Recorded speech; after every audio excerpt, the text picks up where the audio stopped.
Lower middle class तक के बच्चों का भविष्य आप लोग खराब कर रहे हो। तुम तलवार के चक्के राघवेंद्र भाई, आपको सुन रहे हैं,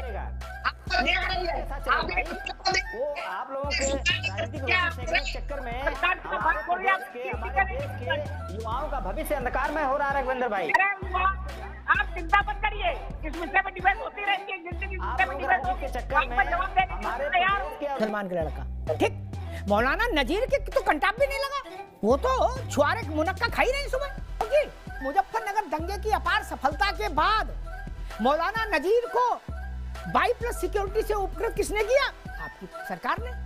नमस्कार दोस्तों, स्वागत है आप सभी का हमारे फैमिली डिबेट शो में। दोस्तों आज का डिबेट काफ़ी ही धमाकेदार है, क्योंकि दोस्तों आज का डिबेट हम अमिताभ अग्निहोत्री का डिबेट लेके आए हैं। दोस्तों आज का डिबेट सपा के प्रवक्ता और बीजेपी के प्रवक्ता के बीच हो जाता है। दोस्तों हुआ कुछ यूँ, सपा के प्रवक्ता अशोक श्रीवास्तव बहुत कुछ बोलने लगते हैं और बीजेपी के प्रवक्ता भी बहुत कुछ ज़्यादा ही बोलने लगते हैं। यहाँ पर तभी अमिताभ अग्निहोत्री अपनी एंट्री मारते हैं और कहने लगते हैं आप दोनों ऐसे ही लड़ते रहेंगे तो मेरे डिबेट से आप निकल सकते हैं। ये दोनों की बातें सुनकर अमिताभ अग्निहोत्री भी किसी से कम नहीं हो जाते, वो भी अपने मुद्दे पे और ही ज़्यादा कुछ बहस करने लगते हैं। तो दोस्तों डिबेट काफ़ी इंटरेस्टिंग है और मज़ेदार होने वाला है। तो दोस्तों अगर आप इस चैनल पर नए हों तो जल्दी से इस वीडियो को लाइक और चैनल को सब्सक्राइब करना बिल्कुल, क्योंकि दोस्तों हम ऐसे से डिबेट लाते रहेंगे। तो चलिए दोस्तों बिना टाइम वेस्ट के इस डिबेट को हम जल्द से जल्द स्टार्ट करते हैं। राजनीतिक लोग भूलने के शिकार होते हैं, विस्मृति के, और अगर याददाश्त उनकी अच्छी भी है तो वो जानबूझ के कई चीज़ें भूल जाते, उस वक्त इग्नोर कर देते हैं। अशोक भाई ने कहा कि 27 में जनता सर्जरी करेगी, और उनका कहने मतलब है कि साइकिल को सरकार में लाएगी। 2013 में जब उत्तर प्रदेश का सबसे दुर्धर्ष और भीषण दंगा हुआ था, 6 महीने तक पश्चिम जला था पूरा, कवाल गांव से जो शुरू हुआ था वो तभी हुआ था जब समाजवादी पार्टी की साइकिल सत्ता में थी। हमने मौसम सब देखे भैया, हमने मौसम सब देखे, हमने मौलाना नजीर पर आपकी कृपा भी देखी। जो मेन एक्यूज थे वो कौन से 22+ क्या Z+ कौन सी सिक्योरिटी लेके आ गए थे लखनऊ से, 22+। बोले एस्कार्ट भी चलती है, बोले मुलायम सिंह जी ने कहा कि भाई मौलाना साहब को ऐसी दो जिसमें जीप चले पुलिस की, क्या? तो नेताजी नहीं माने तो दे दिया। हमने वो दौर भी देखा अशोक भाई। और मुश्किल क्या है राघवेंद्र जी, हमारे पास हम लोग इतना ज्यादा पार्शियलिटी करने पर आमादा हो जाते हैं। पता नहीं किसने पत्थर फेंके भी कि नहीं फेंके, चले भी कि नहीं चलेंगे, ये सब जांच का विषय है, अंतर्राष्ट्रीय अदालतें बैठेंगी टाइप का। अंधे थे सब लोग, देख नहीं रहे थे पत्थर चल रहा था, इसके लिए जांच आयोग बैठाए, जेपीसी गठित करे। मौलाना साहब बड़ा कष्ट होता है क्या जब सब ये कह के हाथ झाड़ लेते, पता नहीं चले कि नहीं चले, अच्छा किसने चलाए, जांच होगी, देखा जाएगा। मतलब ठंडे बस्ते में डालो। मैं बता रहा हूं बिहार में क्यों चला, झारखंड में क्यों चला, बंगाल में क्यों चला। क्या भाई साहब आप शैतान समझ रहे हो? धार्मिक यात्रा निकालने वालों को इसलिए पत्थर मार रहे हो? एक ही मान्यता है पत्थर मारने की, तो मौलाना साहब गलत कह रहा हूं? दुनिया भर के मुसलमान के सामने एक ही धार्मिक मान्यता है पत्थर की, कंट्रोल। फिर ये पत्थर कहां से आता है, क्यों आता है? अगर आप शैतान समझ रहे हैं तो मामला और ज्यादा खराब है, और ज्यादा खराब है। रावत साहब इस पर आपसे एक सवाल लूंगा। अभी मैं राघवेंद्र जी के पास चलता हूं। राघवेंद्र जी, समाजवादी पार्टी करेगी 27 में अब सर्जरी होगी तभी मामला सुलझेगा, उससे पहले नहीं सुलझेगा।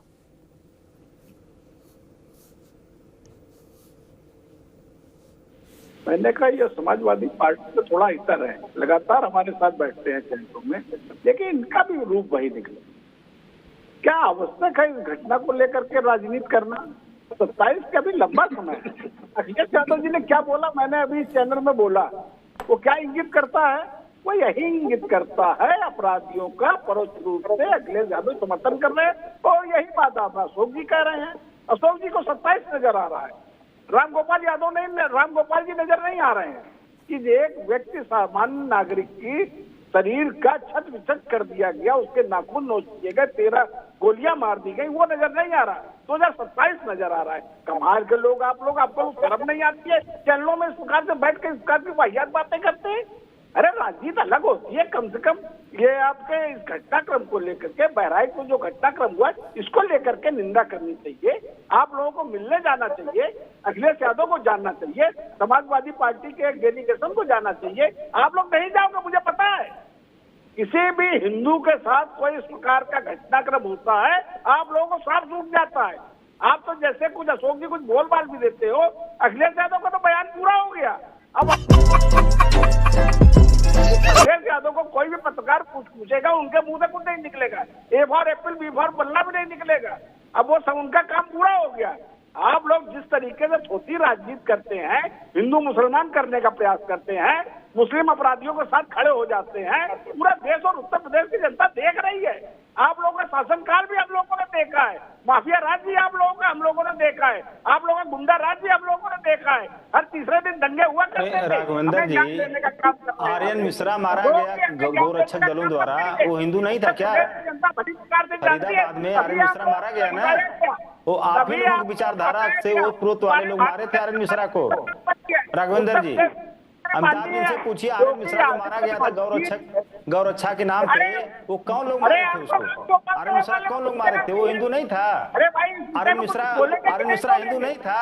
राघवेंद्र जी, फरीदाबाद में जो तथाकथित गौरक्षकों ने गोली मार के आर्यन मिश्रा नाम के बच्चे की हत्या कर दी, वो हिंदू नहीं था।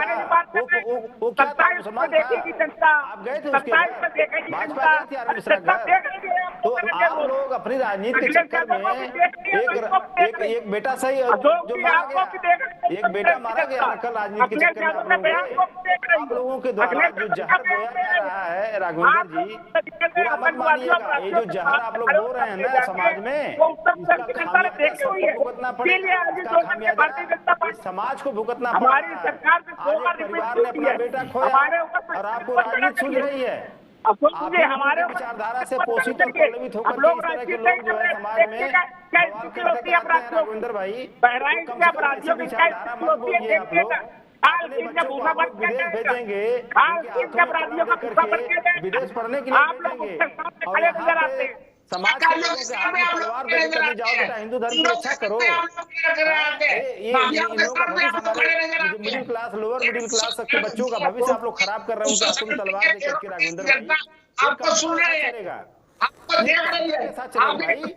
वो आप लोगों के राजनीतिक रोटी सेकने के चक्कर में हमारे देश के युवाओं का भविष्य अंधकार में हो रहा है राघवेंद्र भाई। आप चिंता मत करिए, इस विषय में डिबेट होती रहती है।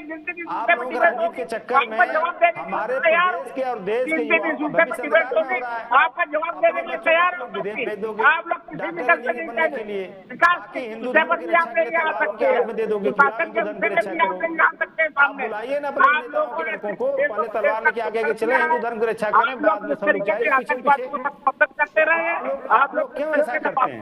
पसंद करते रहे। आपके राजनीति के चक्कर में मैं निवेदन कर रहा हूं राघवेंद्र भाई हाथ जोड़ के कि कृपया हमारे बच्चों का भविष्य मत अंधकार में करिए। आप लोग एक बार रोके राघवेंद्र जी, आपको भी रोकेंगे, अशोक जी आपको भी रोकेंगे। अशोक जी, जो बात आप कह रहे हो ना, आपकी पार्टी के कुछ लोग ऐसे रहे जो बहुत ही बवाली किस्म के बयानों के लिए मास्टर थे क्या?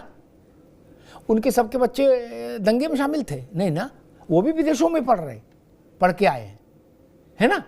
और मरा कौन? गरीब मुसलमान का लड़का। ठीक, मौलाना नजीर के तो कंटाप भी नहीं लगा, वो तो छुआरे मुनक्का खा ही नहीं सुबह। शाहबुद्दीन साहब गलत कहें टोक देना। जो मरा वो तो गरीब ही था अशोक जी। और मुजफ्फरनगर दंगे की अपार सफलता के बाद मौलाना नजीर को 22+ सिक्योरिटी से उपकृत किसने किया? आपकी सरकार ने। इसीलिए किया ना कि गजब बेइज्जती है। आप दंगा बहुत भव्य रहा, दिव्य रहा, तो बोले भाई कुछ इनाम दो इन्हें। शाहबुद्दीन साहब, मुझे बता दीजिए किस मौलाना मौलवी के बड़े बच्चे दंगे में घायल हुए? अशोक जी ने तो बता दिया कि आप झंडा पकड़ा देते, तलवार पकड़ा देते, बच्चों का भविष्य खराब कर रहे हैं। लेकिन मैंने सोचा इधर वाला सवाल आपसे ले लूं। भागलपुर से लेके, भिवंडी से लेके, मलियाना से लेके और ये बहराइच तक लोकल इमाम भी आनंद में है कि नहीं है, चाहे 100 मरे चाहे 17। कभी आपने सुना कि इमाम साहब को कोई समस्या आ गई, उनके परिवार के लोग कुर्बानी देने आए? मौलाना साहब देखिए, फसाद किसी भी एतबार से हो, चाहे छोटा हो या बड़ा हो, चाहे हिंदू मरे या मुसलमान मरे, तकलीफ की बात तो है। तकलीफ तो होगी, पूरे परिवार को तकलीफ होगी, पूरे इलाके को तकलीफ होगी। जो भी सुनेगा, जो इंसानियत नवाज है, तो वो शर्मसार होगा और उसको दुख होगा। तो छोटा दंगा हो या बड़ा दंगा हो, नुकसान तो सभी का होता है, चाहे जीतने वाला का भी नुकसान है और हारने वाला का भी नुकसान है।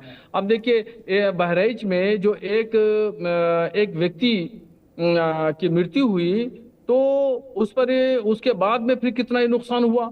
तो एक जानी नुकसान हुआ, फिर अब जो है, जो गाड़ियों में आग लगाई जा रही है, मकानों में, दुकानों में आग लगाई जा रही है, तो ये माली नुकसान है। नुकसान तो दोनों तरफ से होता है। तो ऐसा नहीं है कि कोई सफल हो गया या कोई कामयाब हो गया दंगा करा करके। ये पॉलिटिकल लोग अपना एंगल सोचते रहते हैं, समझते रहते हैं, मैं उसमें नहीं जाना चाहता हूँ। मगर फसाद तो फसाद है, चाहे छोटा हो या बड़ा हो, नुकसान सभी का होना है और सभी का होता है। और कोई भी मजहब, चाहे जितने भी मज़ाहिब हैं, सबकी किताबें पढ़ लीजिए, सब देख लीजिए, कोई भी मजहबी किताब जो संवैधानिक है वो इस बात की इजाजत नहीं देती है, न मजहबी रहनुमा इस बात की इजाजत देते हैं। मगर समाज में कुछ ऐसे शरपसंद अनासिर आ जाते हैं जो सियासी लक्ष्य पूरा करने के लिए, मफाद हासिल करने के लिए इस तरीके से फसाद कराते हैं और उसको पूरे समाज को झेलना पड़ता है। मौलाना साहब, मैं रावत साहब पास जाऊँ, लेकिन उससे पहले एक इल्तिजा आपसे करूँगा। आपसे मतलब आपकी बिरादरी से जो पढ़े लिखे लोग हैं, जो रिलीजियस प्रीस्ट हैं, टीचर्स हैं इस्लाम में, आप जैसे लोग, एक काम कर दीजिए, यहाँ से लेके और मक्का मदीना तक के इमाम को इन्वॉल्व करिए क्या, और एक निर्देश जारी कर दीजिए, फतवा उसको बोलना चाहे बोलिए, नहीं तो निर्देश जैसा चाहे, कि किसी भी गैर मुस्लिम धार्मिक प्रोसेशन पर पत्थर फेंकोगे तो हम आपको इस्लाम से बहिष्कृत कर देंगे। क्या ऐसा कर दीजिए, हम मान लेंगे कि चलो बात अब ठीक है। और अगर तुम लोग नए हो तो सब्सक्राइब करो, वो जो लाल वाला बटन है उस पर फूट फेंक के मारो या फिर मोमबत्ती, मुझे नहीं पता, बस क्लिक हो जाना चाहिए। तो दोस्तों, आपने देखा कि सपा के प्रवक्ता और बीजेपी के प्रवक्ता कितने ज्यादा ही लड़ने लगते हैं। इधर आफ्ताब अग्नोत्री भी अपने मुद्दे से नहीं हिलते और आफ्ताब अग्नोत्री की बातें सुनकर सपा के प्रवक्ता बहुत ज्यादा ही बौखला जाते हैं। तो दोस्तों, डिबेट कैसा था हमें कमेंट बॉक्स में आप बता सकते हैं। अगर आपका कोई भी न्यू ओपिनियन हो तो भी हमें कमेंट बॉक्स में बता सकते हैं। और दोस्तों, इस वीडियो को लाइक और चैनल को सब्सक्राइब करना बिल्कुल, क्योंकि दोस्तों अभी हम इस चैनल पर नए हैं। अगर दोस्तों मेरे डिबेट में कोई भी गलती हुई तो उसके लिए मैं क्षमा मांगती हूँ, क्योंकि दोस्तों अभी ये मेरा पहला है, इसीलिए मुझे थोड़ी सी गलती हो सकती है। तो दोस्तों, आपके प्यार और सपोर्ट की हमें बहुत ज़्यादा ही ज़रूरत है। अगर आपको इस वीडियो को अच्छी लगी हो तो इसे ज़्यादा से ज़्यादा शेयर और बेल आइकन को भी दबाना मत भूलिएगा। तब तक के लिए दोस्तों मुझे इजाज़त दीजिए। नमस्कार दोस्तों।